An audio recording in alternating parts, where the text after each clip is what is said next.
नमस्कार। आजको श्रृङ्खलामा म प्रस्तुता सागर डाङ्गीको तपाईँलाई स्वागत छ।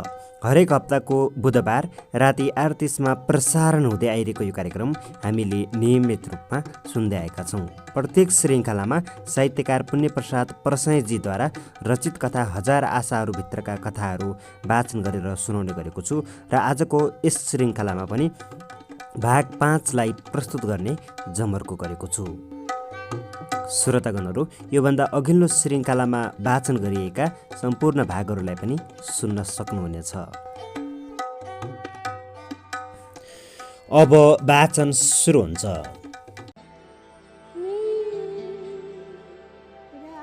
जे पनि सम्भव छ।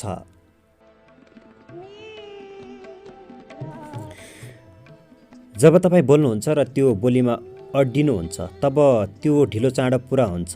आफ्नो त्यो बोली कति गहिरो गरी बोल्नुहुन्छ त्यो पुरा हुने समय त्यसैले निर्धारण गर्छ। अन्तर हृदयबाट निस्केका कुराहरू तत्काल पुरा पनि हुन सक्छन्। तपाईँले पनि विभिन्न नामका माइन्ड पावर सम्बन्धी पुस्तकमा यस्ता कुरा धेरै पढेको हुनुपर्छ। यो कुरा झट्ट सुन्दा अपत्यारिलो लाग्छ। मलाई पनि कुनै बेला त्यस्तै लाग्थ्यो। तर जब मैले नेपोलियन हिलको थिङ्क एन्ड ग्रो रिच पढेँ तब यो कुरामा अलि बढी विश्वासी भएँ र अलि बढी यतातिर विचार गर्न थालेँ। जब म मानिसले बोलेको कुरामा विचार गर्न थालेँ तब ती पुरा हुँदै गएको पाउन थालेँ, चाहे ती सकारात्मक कुरा हुन् या नकारात्मक। एक दिन दाइकोमा थिएँ। कुरै कुरामा भाउजूले भनिन्, मलाई सुनको पाउजु लाउने मन छ, लाउनुहुन्छ? मैले भने, कसरी? भाउजूले चकित हुँदै भनिन्। उनको आर्थिक अवस्था त्यति बलियो थिएन ताकि चाहिने बित्तिकै 5 तोला बराबरको पाउजु बनाउन सकुन्। यो उनीहरूका लागि ठुलो कुरा थियो, त्यसैले उनी चकित थिइन्। कसरी? ल भन्नु त, फेरि सोधिन्। किनकि यो तपाईँले बोल्नुभयो, मैले बोल्दैमा हुन्छ र? हुन्छ, म हाँसेँ। तपाईँको मुखमा दुध भात जाओस्। म हाँसेकै थिएँ। भाउजूको हाँसो आएर ठोकियो।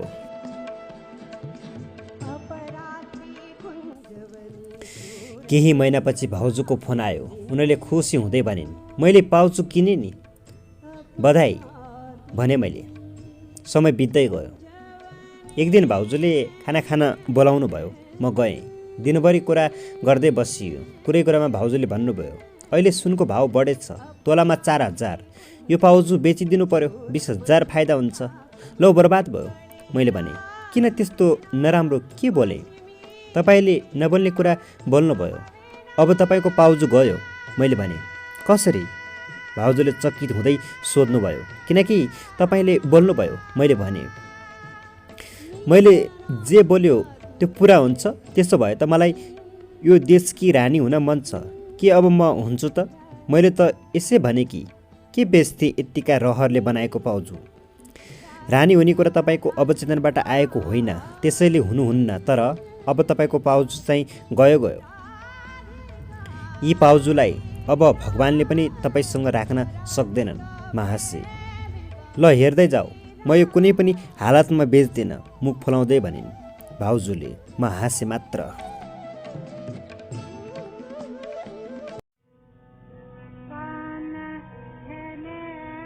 मैले आफ्नै प्रकाशनमा पत्रिका सुरु गरेँ। खुब चल्यो। पहिलो अङ्क नै 10,000 प्रति बिक्यो। यो खुसीको कुरा थियो। कार्यकारी सम्पादक राखेँ। उसलाई पत्रिका दर्ता गर्न पठाएँ। दर्ता बिना नै पहिलो अङ्क निकालेका थियौँ। दोस्रो अङ्क निकाल्ने बेलासम्म दर्ता भयो। मेरो कार्यकारीले भन्यो, दर्ता प्रमाणपत्र चाहिँ स्थायी भएपछि दिने रे। अब हाम्रो दर्ता नम्बर चाहिँ यो भयो। उसले मलाई एउटा चिट्कोमा लेखेर दर्ता नम्बर दियो। मैले पनि उसको कुरा हुने भन्ने माने। पत्रिकाले पछि झन्झन उन्नति गर्न थाल्यो। 20,000 सम्म बिक्न थाल्यो। तर एक दिन वितरकले एउटा आश्चर्य लाग्ने डिमान्ड गर्यो। भन्यो, मलाई पनि विज्ञापनको पैसा आधा चाहिन्छ। तपाईँलाई विज्ञापनको पैसा किन दिने? तपाईँ त वितरक हो। वितरणबाट पाउने कमिसन तपाईँले लिनुभएकै छ। मेरो उत्तर थियो यो। कसरी म वितरक? म त प्रकाशक तथा वितरक हुँ।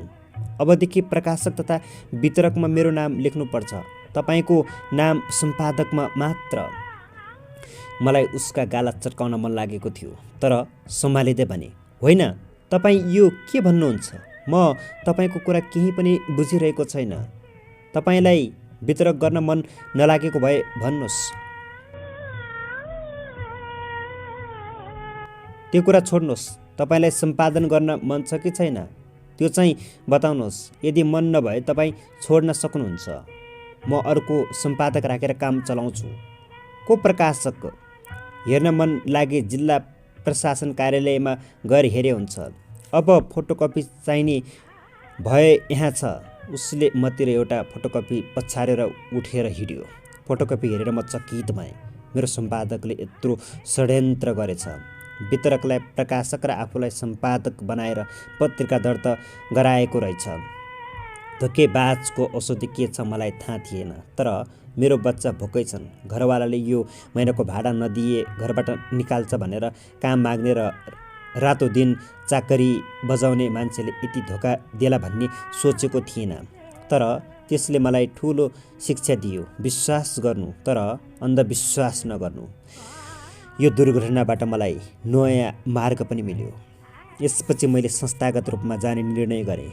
आफ्नो नाममा पब्लिकेसन दर्ता गराएँ। हरेक असफलताले नयाँ मार्ग प्रशस्त गर्छ भने चाहिँ भयो। मैले अब अर्को पत्रिका दर्ता गराएर पुस्तक पनि प्रकाशन गर्ने निर्णय गरेँ। अर्को महत्त्वपूर्ण कुरा, मैले वितरण पनि आफै गर्ने सोच बनाएँ। योजना त बन्यो, तर योजना बनाउँदा र सोच विचार गर्दा गर्दै पैसा सकियो। यहाँसम्म त ठिकै थियो, तर म छक्क त त्यो बेला परेँ जब घरबेटी आएर मलाई 7 दिनको अल्टिमेटम दियो। 7 दिनमा पुरा 1 वर्षको भाडा 50,000 दिनु भएन भने म तपाईँका 3वटा कोठामा ताला लगाएर एउटा किचन मात्र खोलिदिन्छु। अनि त्यहीँ खाने र सुत्ने गर्नुहोस्। यही थियो उसको अल्टिमेटम। मैले सोचेँ, घरबेटी त्यति निर्दय चाहिँ रहेनछ। घरबाट निस्कनुहोस् या त्यस्तै केही कठोर कुरा भनेन। 7औं दिनमा मैले घरवालालाई भने, म आफ्नै प्रकाशन सुरु गर्न गइरहेको छु, त्यसैले अलिक तनाव छ। मलाई अब 50,000 भयो भने राम्रोसँग काम गर्न सक्छु। यदि तपाईँ मलाई 50,000 दिनुहुन्छ भने म तपाईँलाई घरभाडा र यसको 24% का दरले ब्याज दिन्छु। 6 महिनामा साउ पनि फिर्ता गर्छु। एकछिन सोच्यो घरबेटीले र टाउको हल्लायो। हुन्छ, सूचक। त्यही 50,000ले मेरो प्रकाशन सुरु भयो। फजुल खर्च रोकेँ। अफिस बन्द गरेर डेराको एउटा कोठालाई अफिस बनाएँ। 3 महिनामा मैले घरबेटीको सबै पैसा फिर्ता गरेँ। अब म आफ्नै च्यानलबाट देशभरि पुस्तक र पत्रिकाको वितरण गर्न पनि थालिसकेको थिएँ। यो बिचमा म डेरा पनि सरेँ। अब अलिक राम्रो बसाइ भयो। मैले बिहे गर्ने निर्णय गरेँ। बिहेमा कति खर्च लाग्ला भनेर ओम प्रकाश र मैले किताब निकाल्यौँ। एकदमै बचाएर खर्च गर्दा पनि 5 लाख लाग्ने भयो।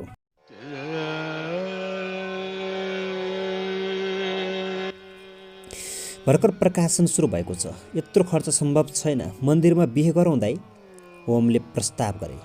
प्रस्ताव राम्रै थियो, तर मलाई यस्तो कन्जुस्याइ मन पर्दैन थियो। होइन, 5 लाखै लागोस्, बिहे राम्रैसँग गर्ने, मैले भने। तर पैसा? उनले सोधे। यहाँ छ। मैले गोजीमा भएको 5,000 उनको अगाडि राखेर भने। यो त जम्मा 5,000 त हो। उनी हाँसे। 5,000 हामीसँग पहिले नै छ। अब चाहिने 4,95,000 त हो नि। त्यो पनि आउँछ। पहिला बिहेको मिति तोकौँ, पार्टीको मिति तोकौँ। म पनि हाँसेँ। बिहे सकियो। बिहे सकिँदा पनि मसँग 5,000 अझै बाँकी थियो।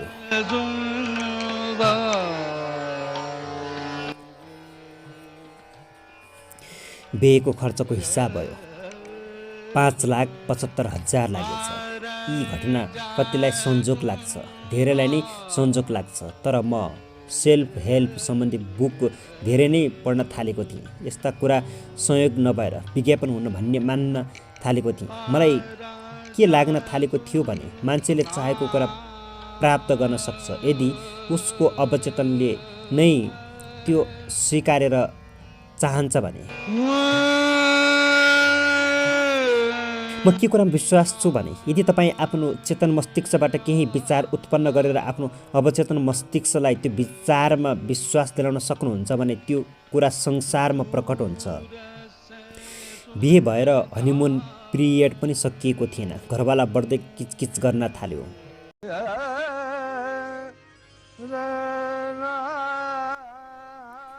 मलाई लाग्यो यो घरमा अब अरू बस्न सम्भव छैन, अब म जग्गा किनेर घर बनाउँछु, श्रीमतीलाई सुनाएँ। पहिलो पटक्कै उपहास भयो मेरो विचारको। उनीले हाँसेर उठाइन्। तर मलाई के लाग्छ भने यदि कसैले आफ्नो वर्तमान औकातभन्दा बढ्ता सोच्छ भने हामीले उपहास गर्नुहुन्न, बरु उसलाई त्यो बाटोमा अघि बढ्ने प्रेरणा दिनुपर्छ।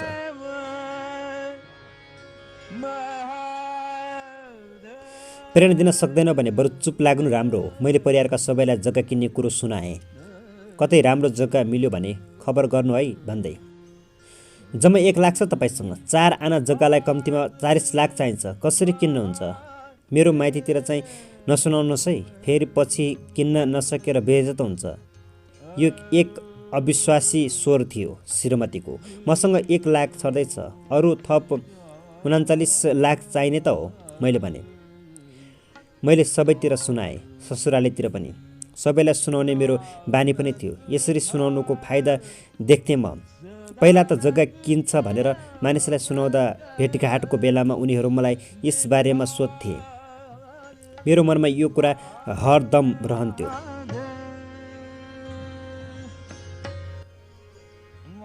अवचेतनले समाउँथ्यो यसलाई।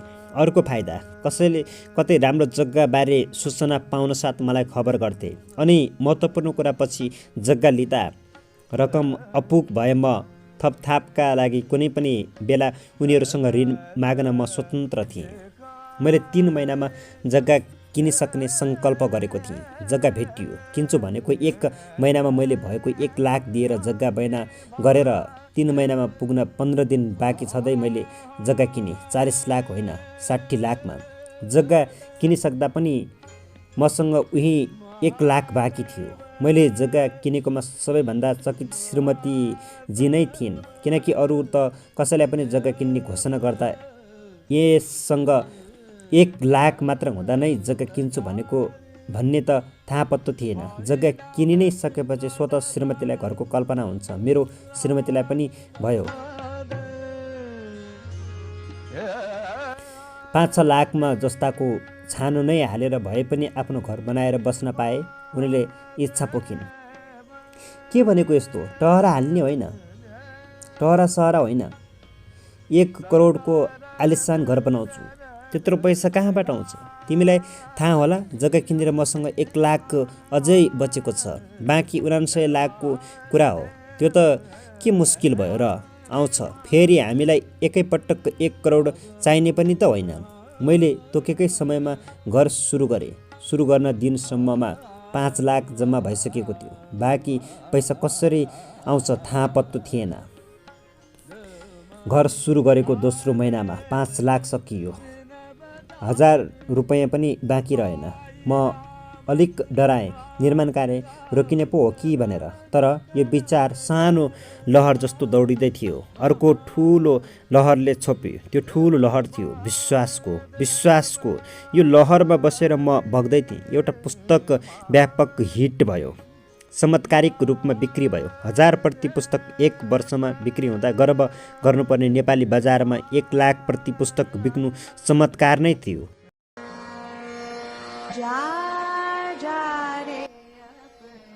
त्यससँगै अरू आधा दर्जन पुस्तक हिट लिस्टमा परे।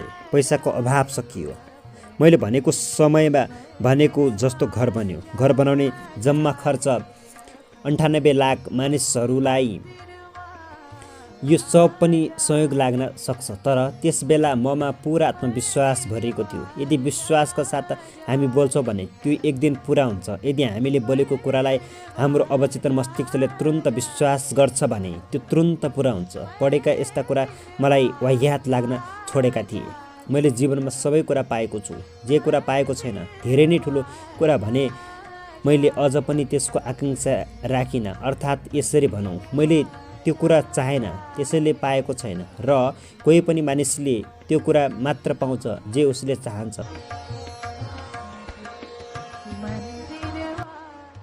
जसको सपना देख्छ, एउटा मानिसले नदेखेको सपना र नचाहेको कुरा कहिल्यै पाउँदैन। चाहेको कुरा मानिसले कसरी पाउँछ भने पाएपछि ऊ मात्र समेत आश्चर्यचकित हुन्छ। ऊ बारम्बार सोच्न विवश हुन्छ, यो कसरी सम्भव भयो। उपेन्द्र महतो, विनोद चौधरी, शेष घले, जुकरबर्ग र बिल गेट्सहरूलाई आज पनि आफ्नो डाइनेस्टी देखेर बेला बेलामा आश्चर्य लाग्न सक्छ। यो कसरी सम्भव भयो। यदि तपाईँ आफूलाई विश्वास गर्नुहुन्छ भने जे पनि सम्भव छ भन्ने विश्वासलाई दरिलो बनाउने मसँग अर्को एक निकै शक्तिशाली प्रसङ्ग छ भन्नेहरू यसलाई पनि संयोग नै भन्न सक्छन्, तर म चाहिँ विश्वासको जादु भन्न मन पराउँछु।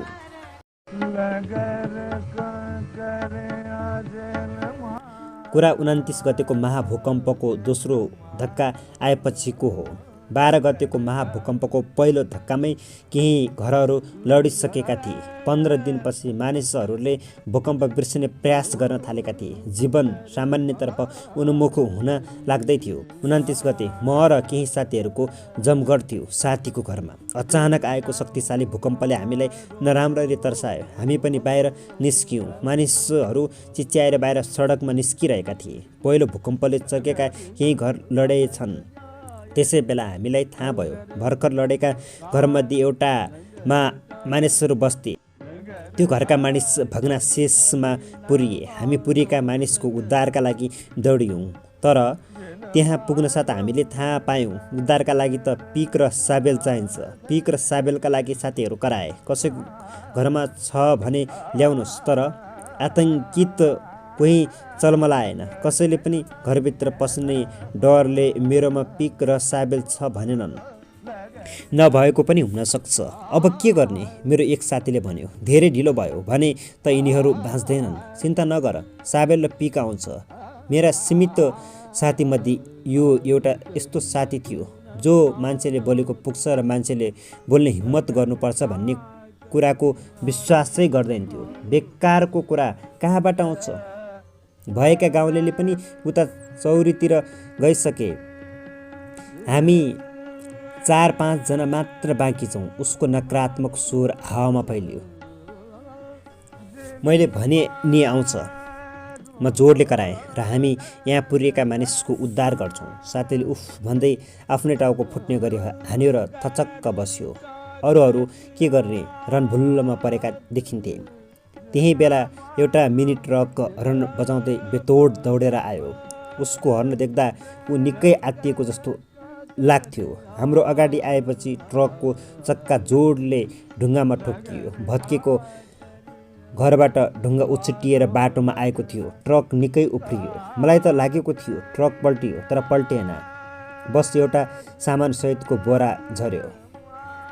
वै एउटा साथी करायो, तर ट्रक रोकिएन। बेसरी हुर्किएको न्युमा हामीले केही गरौँला भनेर उसले ट्रक रोकेन। गए गर्यो।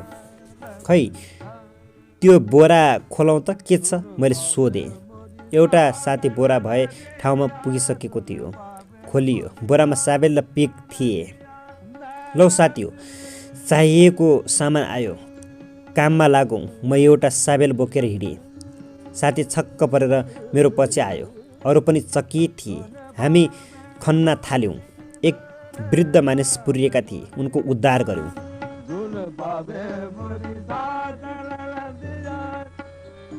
यस्ता कुराले म आफू पनि छक्क पर्छु। संजोग या इच्छा शक्तिको चमत्कार केही भन्न सक्दिनँ, तर मलाई विश्वास छ तपाईँ आफ्नो सपना पुरा गर्न सक्नुहुन्छ। जब तपाईँ केही बोल्नुहुन्छ त्यो त्यसै खेर जाँदैन, त्यसले काम सुरु गर्छ। त्यसैले बोल्ने कुरामा विचार गर्नुहोस्। बोल्दा सकारात्मक शब्द बोल्नुहोस्। यदि अर्काकै लागि तपाईँ नकारात्मक बोलिरहनु भएको छ, तर त्यो नकारात्मक शब्दलाई तपाईँको अवचेतनले समायो भने त्यो तपाईँको जीवनमा घट्न सक्छ र त्यस्तै तपाईँले अर्काका लागि बोलेको राम्रो कुरा तपाईँको जीवनमा आउँछ। त्यसैले अरूलाई धाप मारौँ र प्रेरक कुरा बोलौँ। उता भाउजूका सुनका पाउजू के भयो? उनले अचानक बोलेको पुरा भयो। उनले पाउजू बेच्नु पर्यो। केही दिन अघि मात्र उनले मलाई भनिन्, तपाईँले भनेको सही भयो, मैले पाउजो बेचेँ, अब चाहिँ किनेपछि कहिल्यै बेच्छु भन्दिनँ, बोल्यो कि पोल्यो भन्थे, यसै भनेको होइन रहेछ।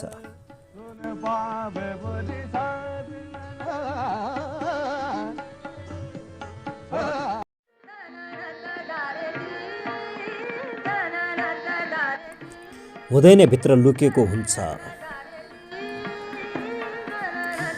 भर्खर जुङ्गा पलाएको केटाले अदालतमा के बहस गर्ला भनेर मिलेको काम पनि मलाई देख्ने बित्तिकै फुत्किन्थ्यो। दिगदार भएर छोडिदिएँ वकिल बन्ने सपना।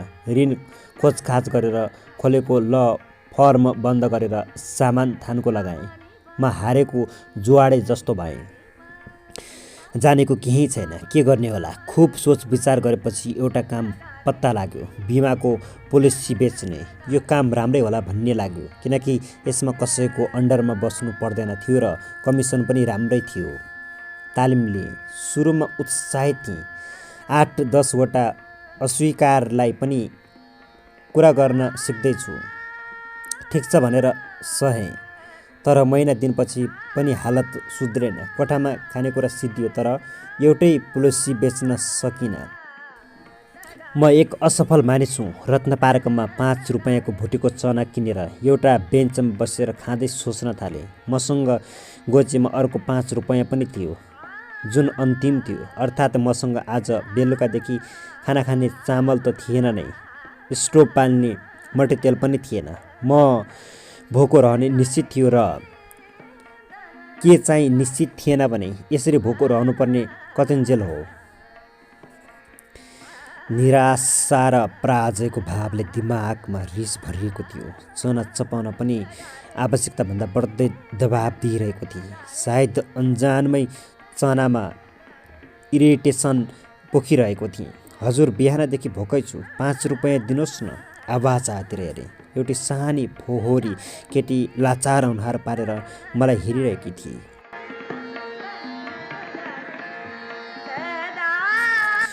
मानौ मसँग मात्र 5 रुपैयाँ छ भन्ने कुरा थाहा पाएर त्योभन्दा बढी या कम नमागेकी होस्। भाग बेसरी कराएँ। चनामा नसकिएको रिस केटीलाई पोकेँ, तर बढ्दै दबाब परेछ कि के हो, घाँटीमा खोकी नै लाग्यो। दया गर्नुहोस् हजुर, भोकले पेट दुखिरहेको छ। मेरो चिच्याहाटले केटी ढेक चलेन।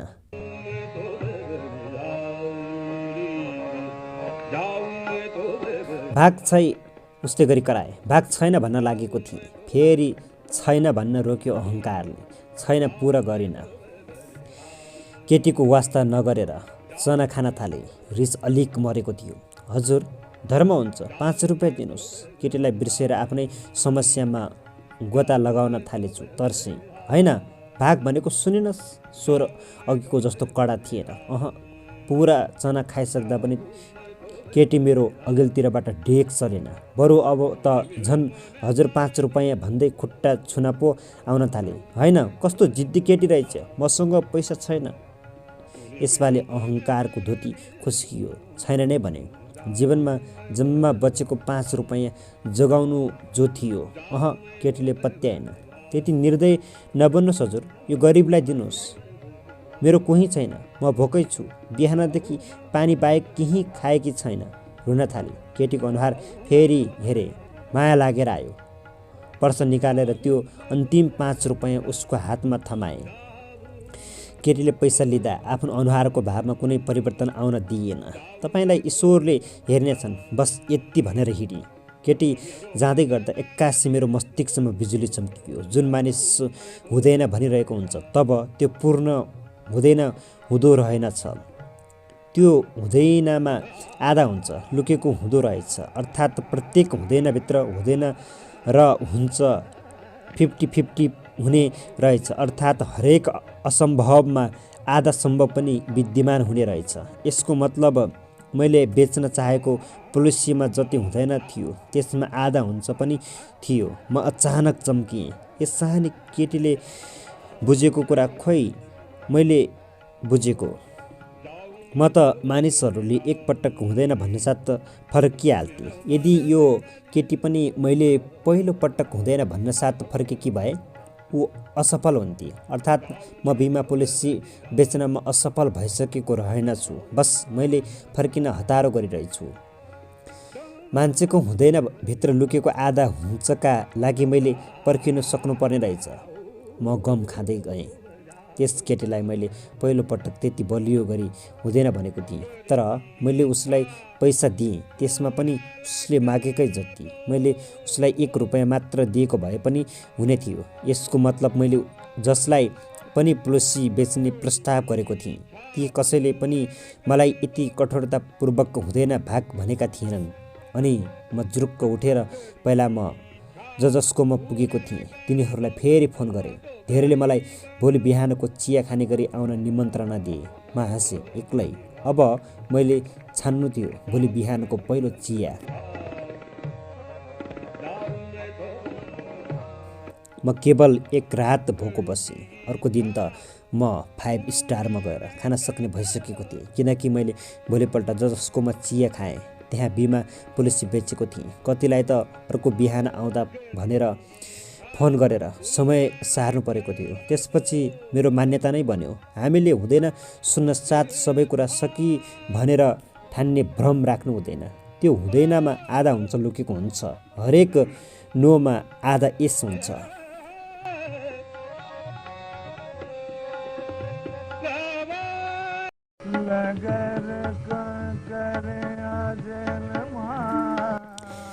दाजुभाइको प्रेम।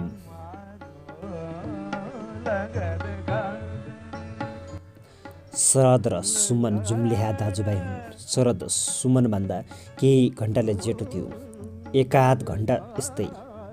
यिनीहरूका बाबु यी दाजुभाइका लागि सहरको निकै व्यस्त क्षेत्रमा एउटा घर जोडिदिएर यो संसारबाट बिदा भएका थिए। जब बाबुको मृत्यु भयो तब यी 2 भाइ केवल एउटै कुरामा बुद्धि लाउन थाले, घर कसरी आफ्नो मात्र बनाउने स्थिति कहाँसम्म पुग्यो भने यी 2 एक अर्काको ज्यान लिन पनि पछि नपर्ने अवस्थामा पुगे। टोल छिमेकमा खराब दाजुभाइको उदाहरण दिनुपर्दा यी 2 को नाम आउन थाल्यो। वैशाख 12 गतेको महाभूकम्पमा यिनीहरूको झगडाको बिउ घर भत्कियो। दुवै घरमा पुरिए। उद्धार टोली आयो। उद्धार टोलीले च्यापिएर मरणसन्न स्थितिमा पुगेका दाजुलाई भेटायो। ऊ अझै होसमा थियो। कृपया केही पर मेरो भाइ च्यापिएको छ, पहिला उसलाई उद्धार गर्नुहोस्। मलाई लाग्छ उसलाई ठुलो चोट लागेकाले निकै रगत बगेको छ। होइन, उनी बाँचेका छैनन्, हामीले हेरिसक्यौँ, उद्धार टोलीको एक सदस्यले भन्यो। त्यसकारण हामी तपाईँलाई उद्धार गर्छौँ, किनकि नियमै छ जीवितलाई पहिलो प्राथमिकता दिनुपर्छ। प्लिज मेरो कुरा मान्नुहोस्। मेरो भाइ केही अघिसम्म ऐया भनेर कराइरहेको थियो। मेरो भाइ जीवित छ, पहिला उसको उद्धार गर्नुहोस्। दाजु रुन थाल्यो। केही उपाय नलागेपछि उद्धार टोली भाइको उद्धारमा लाग्यो। भाइको उद्धार गरिरहँदा दाजु च्यापिँदाको दुखाइ दारा किटेर खपिरहेको थियो। लामो सङ्घर्षपछि भाइको उद्धार भयो। वास्तवमा दाइले सही भनेको थियो। उसको भाइको ढुकढुकी अझै बाँकी थियो। भाइको उद्धार गरेपछि उद्धार टोलीले दाइको पनि उद्धार गर्यो। तपाईँको भाइप्रतिको प्रेम देखेर म चकित भएँ। उद्धार टोलीका सबैले यही भनेर दाजुको प्रशंसा गरे। दाजु केही बोलेन। उसका आँखाबाट आँसु मात्र झरे। उनीहरू ठिक भए र प्राकम्पन कम भएपछि उनीहरूले लडेको घरको भग्नावशेष फ्याँके र फेरि घर बनाउन थाले। उनीहरूले मिलेर घर बनाए। दाजुभाइको प्रेम त यस्तो पो हुनुपर्छ। आजभोलि उनीहरूको प्रेमले मानिसहरूको विचार बदलेको छ।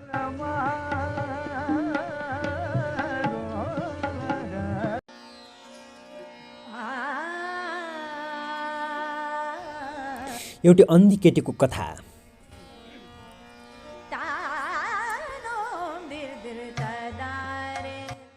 एक केटी थिइन्। उनी आफूलाई अति नै घृणा गर्थिन्, किनकि उनी अन्धी थिइन्। यी अन्धी केटीलाई यो संसारमा आफ्नो प्रेमी बाहेक अरू कोही मन पर्दैन थियो। उनको यो प्रेमी उनलाई खुबै माया गर्थ्यो। हर बखत ऊ उनको छेउमा उपस्थिति हुन्थ्यो, उनको हेरचाह र रेखदेख गर्थ्यो। केटी आफूलाई धन्य ठान्थिन्, किनकि अन्धी भएर पनि उनले यति धेरै माया गर्ने केटो प्रेमी पाएकी थिइन्। उनको जीवनमा एउटै सपना थियो, आँखा। उनी आफ्ना लागि एकपटक आँखा चाहन्थिन्, किनकि उनी एकपटक आफूलाई यति धेरै माया गर्ने यस केटोलाई हेर्न चाहन्थिन्। उनलाई कस्तो लाग्थ्यो भने आफ्नो यस प्रेमीले उनलाई जे आदेश दिएर पनि गर्न सक्छिन्। यदि उसले उनलाई मर भन्यो भने पनि उनी मरिदिन सक्ने छिन्। उनलाई यस्तै लाग्थ्यो। उनी आफ्नो प्रेमीप्रति अति भावुक थिइन्। केटो उनीसँग विवाह गर्न चाहन्थ्यो। उसले उनीसँग धेरै पटक विवाहको प्रस्ताव पनि राखिसकेको थियो। तर उनी भन्थिन्, जुन दिन म तिमीलाई देख्न सक्ने हुन्छु तब मात्र बिहे गर्छु। एक दिन कसैले उनलाई दुईवटै आँखा दान गर्यो। उनी सबै कुरा देख्न सक्ने भइन्। उनको सपना पुरा भयो। उनी प्रेमीलाई देख्न सक्ने भइन्। उनले सर्वप्रथम आफ्नो प्रेमीलाई देख्न चाहिन्। उनको आँखाको पट्टी खोलेर देख्न सक्ने हुनु केही छिन् अघिसम्म पनि उनको प्रेमी आज तिमी देख्न सक्ने हुन्छौ, अब तिमी र म विवाह गर्नुपर्छ भन्दै थियो।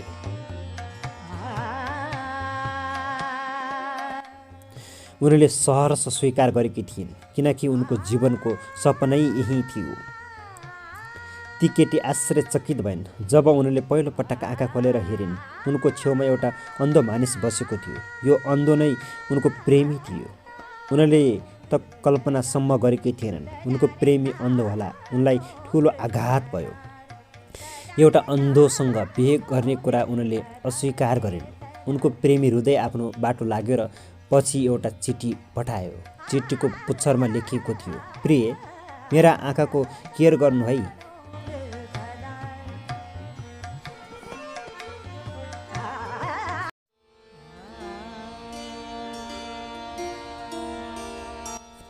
क्रियाको प्रतिक्रिया। मलाई के विश्वास छ भने हरेक क्रियाको प्रतिक्रिया हुन्छ। कति समयपछि प्रतिक्रिया हुन्छ भनेर यकिन साथ भन्न नसकिएला, तर हुन्छ। यो तत्काल या वर्षौँपछि पनि हुन सक्छ। हामी सकारात्मक काम गर्छौँ भने जहिले भए पनि त्यसको रिजल्ट हामी सकारात्मक नै पाउँछौँ र नकारात्मक कर्मको परिणाम नकारात्मक नै। मेरो जीवनका दुईवटा घटनाले मेरो यस मान्यतालाई बलशाली बनाएका हुन्।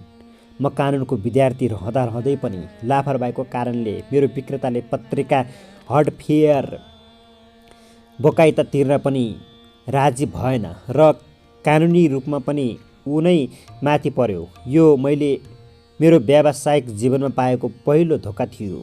यो धोकाले मेरो अगाडिको बाटोमा मात्र बाधा हालेन, मेरो आत्मविश्वास पनि ध्वस्त बनायो।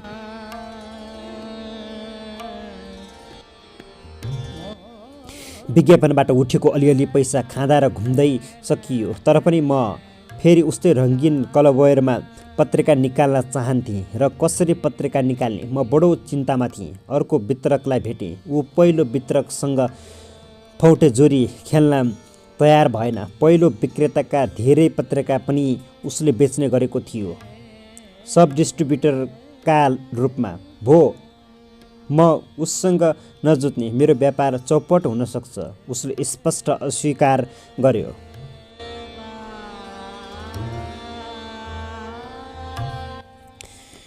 उसमा अझ अघि बढ्ने र खतरा मोल्ने साहस र उत्साह थिएन। र यस्ता मानिसले जीवनमा धेरै ठुलो प्रगति गर्न सक्दैनन् भन्ने मेरो धेरै पहिलादेखिको सोचाइ थियो। तर यसको मतलब के होइन भने हरेक मानिसमा अघि बढ्ने इच्छा हुँदैन, आवश्यक हुन्छ। यस्ताहरूलाई अलि उत्साहित गर्न सकियो भने उनीहरू साहस देखाउन पनि सक्छन्।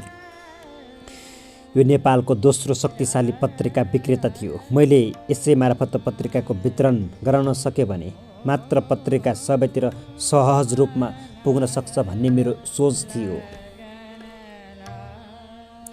त्यसैले यही मानिसबाट निकट भविष्यमा प्रकाशित हुने मेरो पत्रिकाको वितरण गराउनुपर्छ भन्ने कुरामा म दृढ थिएँ। अघिल्लो वितरकलाई टक्कर दिने यो आवश्यक पनि थियो। जब मैले पहिलोपटक तपाईँलाई देखेँ तब मलाई के लाग्यो भने तपाईँ एक साहसी कसैको अन्डरमा नबसी काम गर्न सक्ने मानिस हो। तपाईँ जस्तो मानिस हुँदाहुँदै त्यति अयोग्य मानिसहरूले कसरी वितरणको साम्राज्य स्थापित गरे भनेर बेला बेला म छक्क पर्ने गर्छु। मलाई विश्वास छ तपाईँले चढ्नुभयो भने उसकोमा भन्दा धेरै छिटो तपाईँको नयाँ साम्राज्य स्थापित हुनेछ। उसको अहङ्कारलाई पोषण मिल्यो मेरो कुराले। मैले चाहेको पनि यही थियो। मलाई जसरी पनि उसैबाट मेरो पत्रिका वितरण गराउनु थियो। मैले फेरि थप्न आवश्यक ठाने, यदि तपाईँले कुनै एक म्यागजिनको प्रमुख वितरकको रूपमा काम गर्नुभयो र त्यो पत्रिका राम्रोसँगले बजारमा पुग्यो भने नेपालका प्राय पत्रिकाको वितरणको काम तपाईँलाई आउन धेरै समय नै लाग्दैन। कम्पिटिसन नभएकाले प्रकाशकहरू उसैलाई पत्रिका र म्यागजिनको वितरण दिन बाध्य छन्। तपाईँ उदाएको देख्न 7 मानिसहरू यता आउनेछन्। मेरो पत्रिका 10,000 बिक्छ। पहिलो अङ्कबाटै बजारमा तपाईँ आफ्नो प्रस्ताव छोड्न सक्नुहुन्छ। उसलाई मेरो कुरा सुन्न राम्रो लाग्न थाल्यो। यो कुरा उसले मगाएको दोस्रो चरणको कफीले बताउँदै थियो। दोस्रो चरणको कफी पिइरहँदा मैले उसलाई अझ इन्स्पायर गरेँ। ऊ उत्प्रेरित भयो, मसँग सहकार्य गर्न राजी भयो। ऊ राजी हुनुको मतलब थियो कम्तीमा मेरो टाउकोबाट पत्रिकाको कागज किन्ने समस्या सुल्झिनु।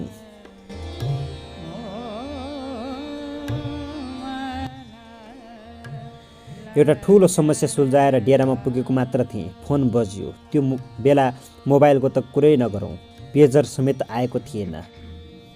म राजेन्द्र, बोलीले परिचय दिन साथ म उत्साहका साथ कराएँ। ओहो मेरो यार, तिमी कता छौ?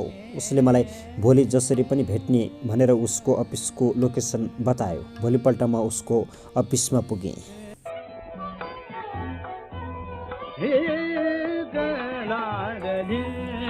ऊ एउटा फिल्म बनाउने तयारीमा रहेछ। त्यसका लागि केही पार्टनर पनि थिए उसका।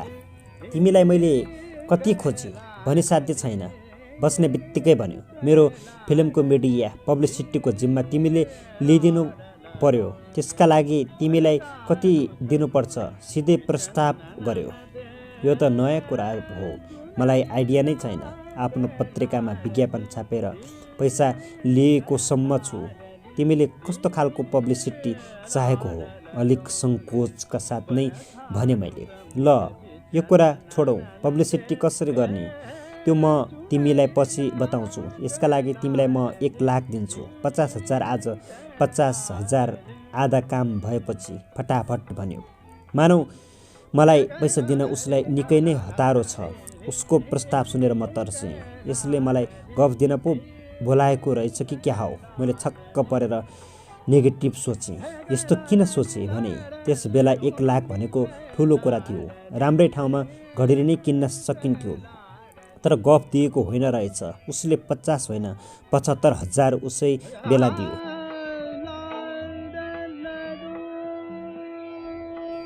एग्रिमेन्ट गरेर पैसा गोजीमा हालिसकेपछि अझ यो पैसाले के गर्नु पर्ला भन्ने सम्मको योजना बनाइसकेपछि मैले उसलाई एउटा प्रश्न सोध्नै पर्ने भयो। सोधे पनि, देशमा यतिका जर्नलिस्ट छन्, तिमीले यति राम्रो प्रस्ताव मलाई नै दिनुको कारण के हो? ऊ गम्भीर भयो।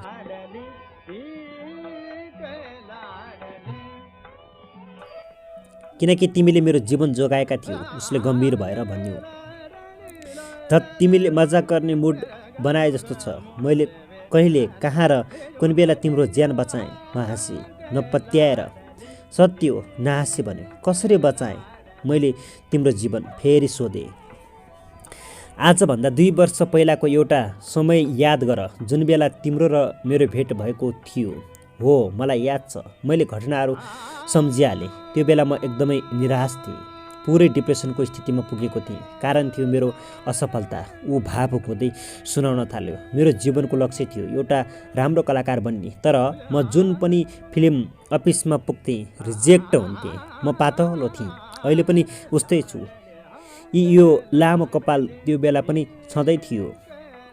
उसले टाउको हल्लायो र मेरो अनुहार छ्याक्यो परेको छ।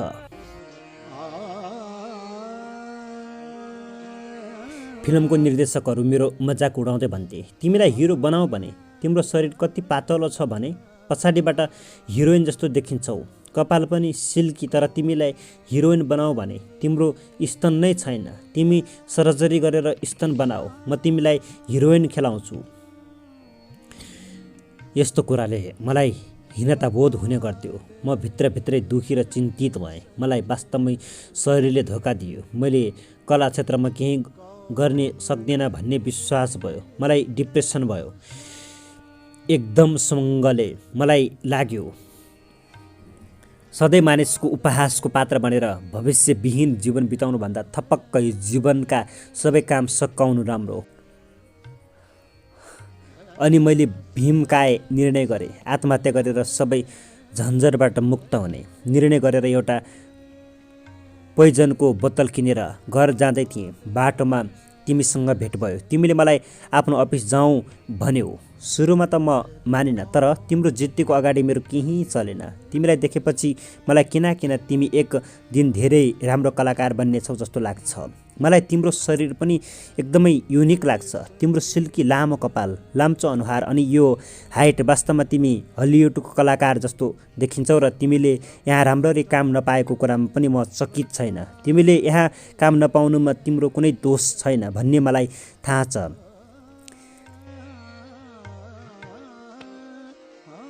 यहाँका निर्माता निर्देशकको मस्तिष्क युनिक कुराको पहिचान गर्न सक्ने गरी विकसित नै भएको छैन। तिमीलाई चिन्न पारखी आँखा चाहिन्छ। तिमीले अफिस पुगेर बस्न साथ यसै भन्यौ। तिम्रा यी कुराले म भित्र सुतेको म एक्कासी जाग्यो। ज्योति बल्यो म भित्र। मलाई लाग्यो म भित्र हजार बत्तीहरू एकैसाथ झलमल्ल बले। मेरा आँखाबाट बरबर आँसु झरे। मलाई वास्तवमै तिम्रो अघि धरधरी रुने मन थियो, तर रोकिए आफूलाई।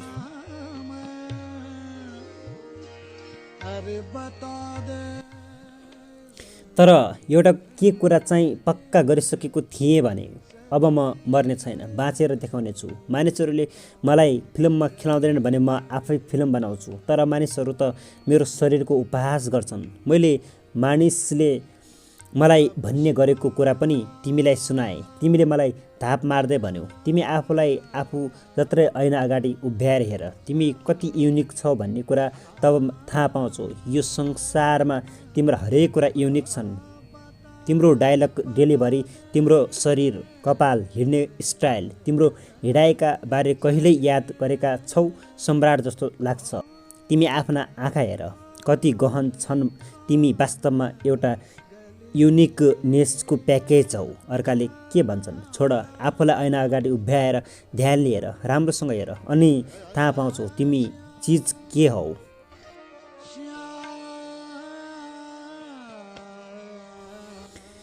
वास्तवमा त्यो दिन जागे म, र मलाई जगाउने काम तिमीले गरेका थियौ। त्यो दिन तिमीलाई मुरी धन्यवाद दिँदै म बाहिर निस्किएँ, र म बाहिर निस्कदा तिम्रोमा पस्ताको जस्तो थिएन। म अर्कै मान्छे भएर निस्किएको थिएँ। बाहिर निस्किएर सर्वप्रथम विषको बोतल नालीमा फालेँ।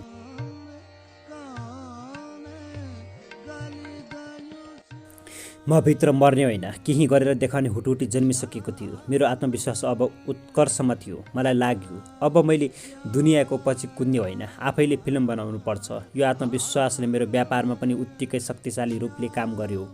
त्यसपछि मेरो व्यापार राम्रो हुन थाल्यो। त्यस बिचमा मैले एउटा स्क्रिप्ट लेखेँ। त्यो स्क्रिप्ट म बेला बेलामा साथीभाइलाई देखाउँथेँ। स्क्रिप्ट मैले अङ्ग्रेजीमा लेखेको थिएँ, जसलाई मैले नेपालीमा पनि बनाएँ। एकजना विदेशीलाई मैले स्क्रिप्ट सुनाएँ। यो त विकासोन्मुख देशका मानिसले सोच्ने भन्दा धेरै स्तरीय सोच हो। यसमा म पनि लगानी गर्छु, तर विदेशको राइट मलाई दिनुपर्छ र अब टाइटल अङ्ग्रेजीमा राख्नुपर्छ, उसले भन्यो। म नमान्ने कुरै थिएन। आज जुन फिल्म बन्दैछ यो त्यही स्क्रिप्ट हो। अब मेरो जीवनको यत्रो खुसीको बेलामा म कसरी मेरो जीवन बचाउने तिमीलाई नसम्झन सक्थेँ। उसले फेरि आँसु झार्यो। मेरा आँखा पनि रसाए। ऊ फेरि बोल्यो, तिमीले मेरो बारेमा 4 वर्ष अघि जे भनेका थियौ आज मानिसहरू भन्न थालेका छन्। म वास्तवमै युनिक छु रे। यदि त्यो दिन तिमीले मलाई नबचाएको भए आज म मानिसहरूबाट मेरो प्रशंसा नसुनी मर्ने रहेछु। अब ऊ मुस्कुरायो। म पनि मुस्कुराएँ।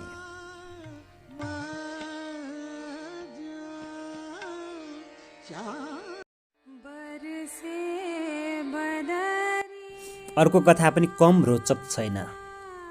एक दिन एउटा युवक मेरो अफिसमा आयो। उसको नाम प्रणय थियो। उसको अनुहारमा मैले एकदमै आत्मविश्वास देखेँ। उसले मलाई भन्यो, मलाई तपाईँ केही काम दिनुहुन्छ भन्ने विश्वासले आएको छु। मलाई अहिले एकदमै कामको आवश्यकता छ। मैले निकै बेर सोचेपछि भने, हामीसँग निकै जीवनी र बाल साहित्यका पुस्तक छन्। तपाईँले यी पुस्तक स्कुलमा देखाउन सक्नुभयो भने राम्रोसँग बिक्री हुन्छ। त्यसबाट आउने कमिसनबाट तपाईँले मनज्ञ रुपैयाँ कमाउन सक्नुहुन्छ। मैले उसलाई प्रस्ताव दिएँ। यो कुरा उसलाई मन पर्यो। मैले उसलाई बिना आधार केही धरोटी र जमानत नराखी लाखौँका पुस्तक दिएँ। उसले पुस्तक लाने बेलामा मलाई भन्यो, मेरो केही जमानत बिना यतिका सामान के को आधारमा दिनुभयो? उसले सोध्यो। तिम्रो आत्मविश्वासको आधारमा। तिमी भविष्यको ठुलो व्यापारी हौ। तिमी र मैले जीवनमा धेरै ठुला ठुला काम गर्नेवाला छौँ। म यो सामान तिमीलाई होइन, भविष्यको बिजनेसम्यानलाई दिँदैछु। म आफू जस्तो अर्को व्यापारीसँग जमानत मागेर अपमान गर्न चाहन्न, हाँस्दै भने मैले। 1 महिना मात्र उसले यो काम गर्यो। 1 लाख जति कमायो। नयाँ काम गर्न लागेकाले काम छोड्ने जानकारी दियो। मैले उसलाई सधन्यवाद बिदा दिएँ। छुट्टिने बेलामा ढाप मार्दै भने, तिमी भित्र एउटा घागडानको बिजनेसम्यान बसेको छ। तिमी जे व्यापार गर्छौ त्यो सफल हुन्छ। ऊ गयो। केही वर्षहरूपछि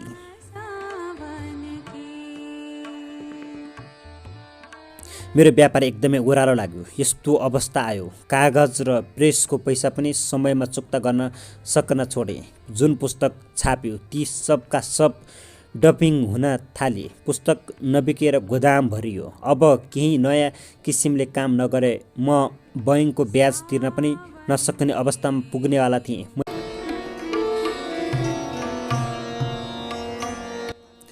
मैले मेरो कागज दिने पार्टीलाई आफ्नो अवस्था अवगत गराएर थप कागज मागेँ। अब म नयाँ किसिमले काम गर्न सोचिरहेको थिएँ। कागजवालाले पुरानो पैसा दिनुहोस्, जति चाहिन्छ कागज लानुहोस् भन्यो। कुरा ठिकै लाग्यो र खोजखाज गरेर पैसा दिएँ। तर उसले धोका दियो। दिएको पुरै रकम राख्यो र कागज दिनु त कता हो कता मसँग क्यास बाहेक बाँकी कारोबार नै नगर्ने जनाउ दियो। अब म भुइँमा झरेँ। कतैबाट 1 रुपैयाँ उठ्न छोड्यो। यसको प्रकाशन टाट पल्टिसक्यो भन्ने हल्ला चल्यो बजारमा। परिणाम पैसा लिनेहरू दिनमा कयौँ पटक आउन थाले।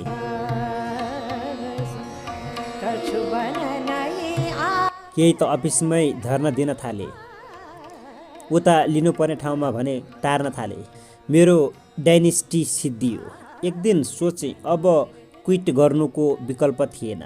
जिन्दगीमा जानेको काम भनेको यही थियो। अब यही पनि डुबेपछि के गर्ने सोचेर पसिना छुट्यो। घर बेच्ने विचार आयो। विचार ठिकै थियो, किनकि बैङ्कले लिलाम गर्नुभन्दा यो नै राम्रो थियो। तर भन्ने बित्तिकै कहाँ बिक्नु? मेरो 3 करोडको घरलाई मानिसहरू 2.5 करोड दिन पनि राजी थिएनन्। वर्गीकृतमा निकै दिन विज्ञापन राखेपछि थाहा पाए यो काम उति सहज छैन। उता ब्याज नतिरेर बैङ्कले कुनै पनि बेला मलाई चिठी पठाउन सक्थ्यो। त्यो मेरा लागि झन् भयानक हुन सक्थ्यो। त्यसैले यो स्थिति रोक्न अति आवश्यक थियो। घरको सबै गहना बेचेर ब्याज तिरियो। सुन दिने बेलामा श्रीमतीको अँध्यारो अनुहार देख्दा मेरो मन कसरी छिया छिया भएको थियो, त्यसको वर्णन यहाँ शब्दमा हुन सक्दैन।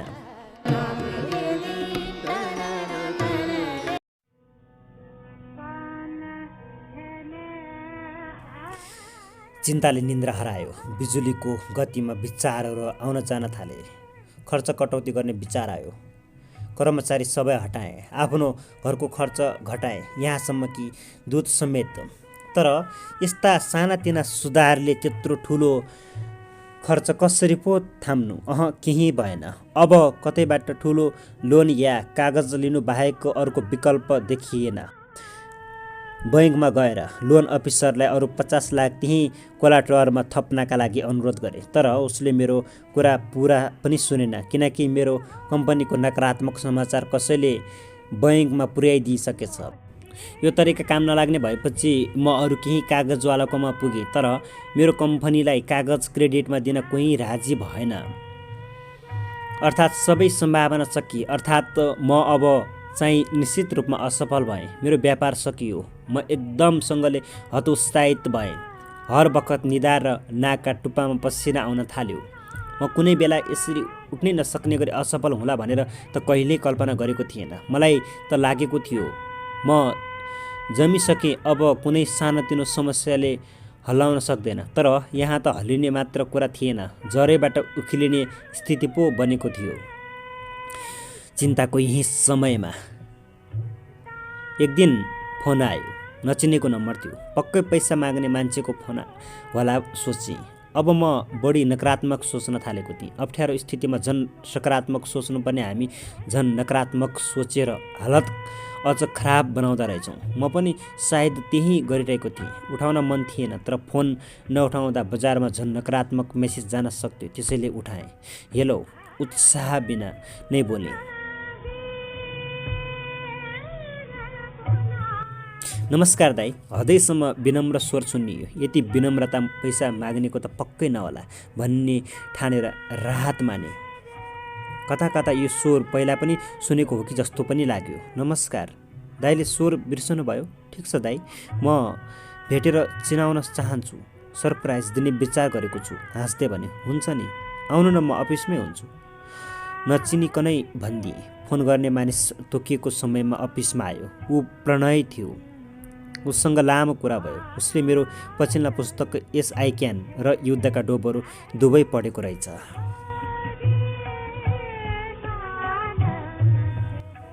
दाइका यी दुवै बुक एकदमै इन्स्पायरिङ छन्। केही गर्न चाहनेहरूले पढ्नै पर्ने पुस्तक हुने। मैले धेरैलाई यी पुस्तक उपहार दिइसकेँ। भेटमा यसरी कुरा सुरु भयो। कफी पिइसकेपछि मैले उनलाई मेरो वर्तमान अवस्था बताएर भने, अब म प्रकाशनको काम छोडेर नयाँ व्यापार सुरु गर्ने सोचमा पुगेको छु। मेरो पुरानो पार्टीले यो क्षेत्रमा मेरो यति धेरै नकारात्मक प्रचार गरिसकेका छन्। मसँग विश्वासको आधारमा काम गर्न कोही राजी छैन। सायद अब मबाट केही नयाँ काम हुनु छ।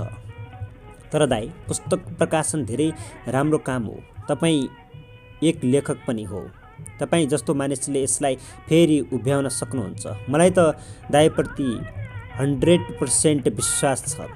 त्यो त म सक्छु, तर त्यसका लागि मलाई कम्तीमा 50 लाख रुपैयाँ बराबरको कागजको जरुरी छ। त्यो म तपाईँलाई दिन्छु, प्रणयले भने। तर कसरी? तपाईँसँग गरेको कामबाट कमाएको 1 लाख रुपैयाँबाट मैले कागजको व्यापार सुरु गरेँ। आज म विदेशबाट कागज ल्याएर बेच्ने गर्छु। तपाईँलाई कागज दिने होलसेलरबाट मैले यो सबै कुरा सुने। त्यसैले मैले तपाईँलाई भेट्न चाहेको हुँ। तपाईँका विरोधीले चौतर्फी घेराबन्दी गरेका छन्। यो तपाईँले सही बुझ्नु भएको छ। मैले टाउको मात्र हल्लाएँ। तर अब यो समस्या सकियो दाइ। तपाईँलाई म 50 लाखसम्मको कागज दिन्छु। तपाईँले त्यसलाई 3 महिनाभित्र रिटर्न गर्नुभए हुन्छ। यो त धेरै राम्रो कुरा हो। तर म तपाईँलाई 3 महिनापछिको चेकसम्म मात्र दिन सक्छु। मसँग केही कोलाटरल भने छैन। पर्दैन दाइ। तपाईँको एक धापले म मात्र व्यापार गर्न सक्छु भने मैले तपाईँसँग डराउनु पर्ने आवश्यक छैन। बरु मलाई तपाईँका लागि काम लाग्न सकेकोमा गौरव लागेको छ, मुस्कुराउँदै भने प्रणयले।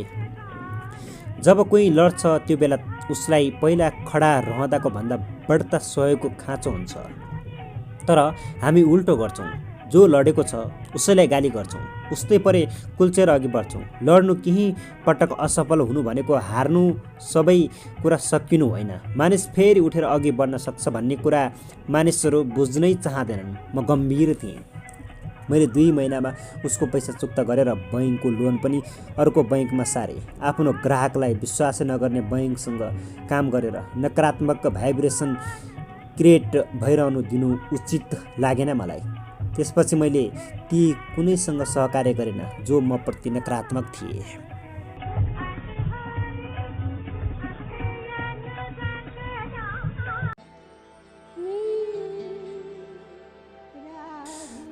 आई लभ यु बाबा।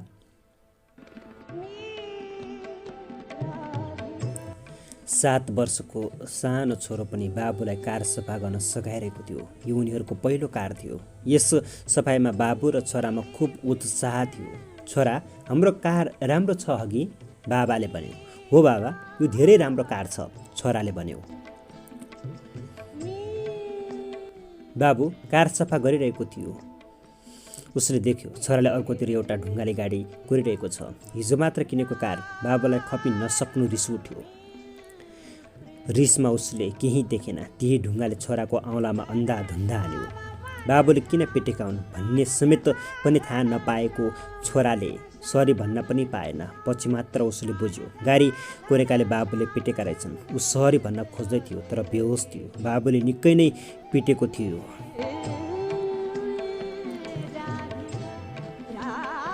अस्पताल लगियो। छोराका औँला काम नलाग्ने भए उसका औँलाहरू काट्नु नै पर्ने थियो। भोलिपल्ट मात्र छोराको होस आयो। उसलाई हातमा खुबै दुखिरहेको थियो। बाबालाई अगाडि देखेर उसले बिस्तारै भन्यो, सरी बाबा।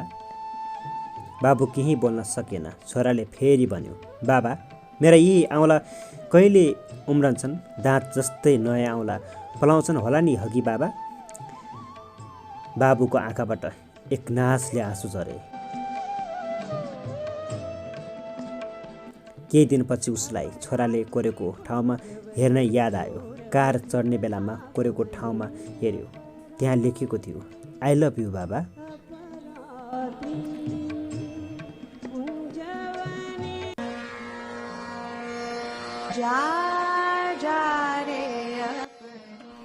असफलतामा जो तिमीसँग हुन्छ।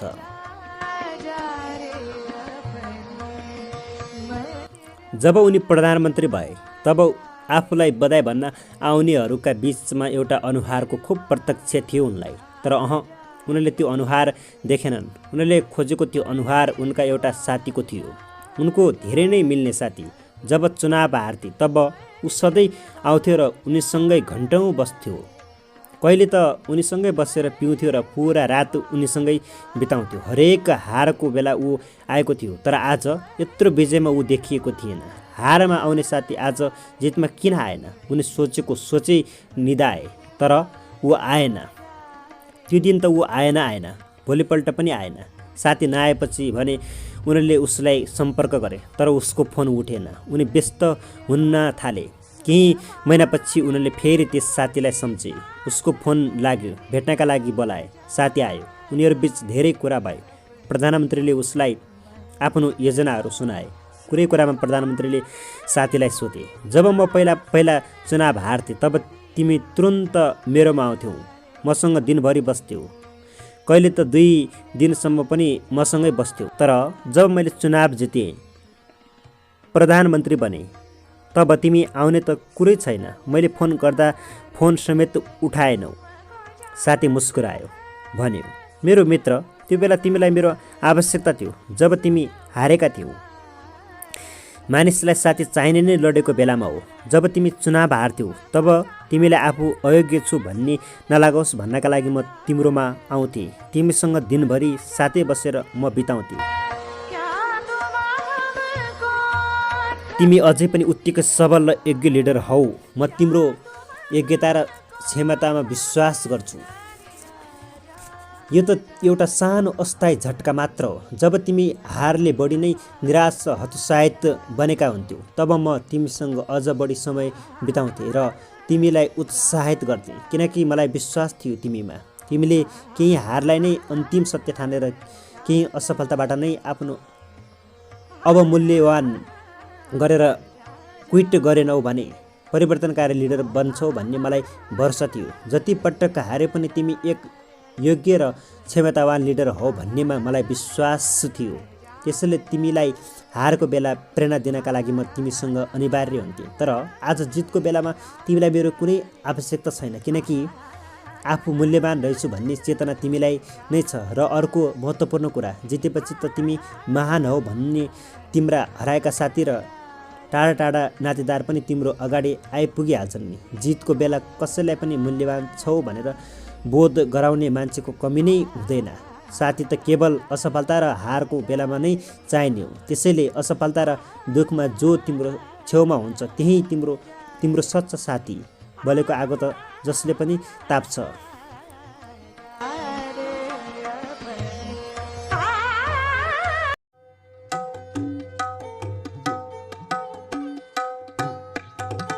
श्रोतागणहरू, आजको श्रृङ्खलामा साहित्यकार पुण्यप्रसाद प्रसाईँजीद्वारा रचित कथा हजार आशाहरूभित्रका कथाहरूलाई वाचन गरेर सुनाए। आजको यस श्रृङ्खलामा वाचन गरिएको यस भाग तपाईँलाई कस्तो लाग्यो? कृपया मनमा लागेका विचारहरू कमेन्ट बक्समा गएर आफ्नो रचनात्मक प्रतिक्रिया पनि राख्न सक्नुहुनेछ। आजको श्रृङ्खलामा रहेर यतिन्जेलसम्म साथ दिनुभयो तपाईँप्रति विशेष आभार प्रकट गर्दै अर्को श्रृङ्खलासम्मका लागि आजको श्रृङ्खलाबाट म प्रस्तोता सागर डाङ्गी बिदा हुने अनुमति चाहन्छु। आज्ञा दिनुहोस्। नमस्कार। शुभ पल, शुभ क्षण। यहाँहरूका दिन शुभ रहन्।